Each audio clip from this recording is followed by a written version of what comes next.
അവൻ അവിടെ പൗണ്ടാ കിട്ടുന്നത്. അവന് പൗണ്ട്, അവൻ രക്ഷപ്പെട്ടു മാനെ. അയ്യോ ജൈവോ വെത്ത് ജോയൽ എന്ന് പറഞ്ഞാൽ ഭയങ്കര കാര്യമാണ്. ക്ലൈമറ്റ് തണുപ്പാ, പക്ഷെ അവന് കുഴപ്പമില്ല, ജോയലിന് കുഴപ്പമില്ല. കാരണം ജോയൽ ഈ മൂന്നാറ് വാഗമണിലൊക്കെ നിന്നത് കൊണ്ട് തണുപ്പൊന്നും കുഴപ്പമില്ല. അവൻ സായിപ്പന്മാർക്കൊക്കെ ഭയങ്കര കാര്യം. അവന് ദൈവത്തിന്റെ അനുഗ്രഹം കൊണ്ട് അവന് പെട്ടെന്ന് അവൻ നേരത്തെ പോയി. ഇപ്പൊ ആൾക്കാരെ എടുക്കുന്നില്ല അവിടെ, എടുക്കുന്നില്ല. ഇപ്പൊ ഇന്റർവ്യൂ ഒന്നും എടുക്കുന്നില്ല, വെറുതെ കൊടുക്കാന്നല്ലാതെ ഒരു കാര്യമില്ല. ജോയല്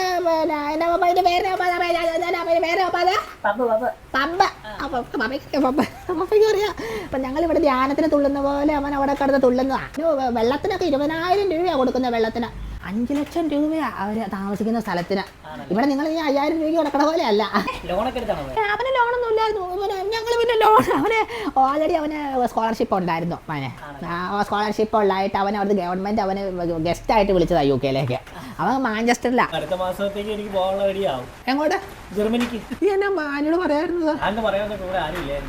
എന്റെ ദൈവമേ, എന്നെ ആന്റിയോട് പറഞ്ഞില്ലേ? ഇനിയിപ്പം വീടൊക്കെ മാറുമായിരിക്കൂലേ? നിങ്ങൾ രക്ഷപ്പെട്ടു,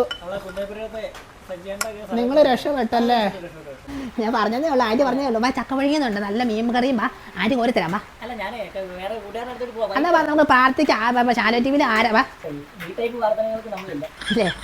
രക്ഷപ്പെട്ടോ? പാപ്പ എടുത്ത് വെച്ചോ. പാപ്പ എന്നാ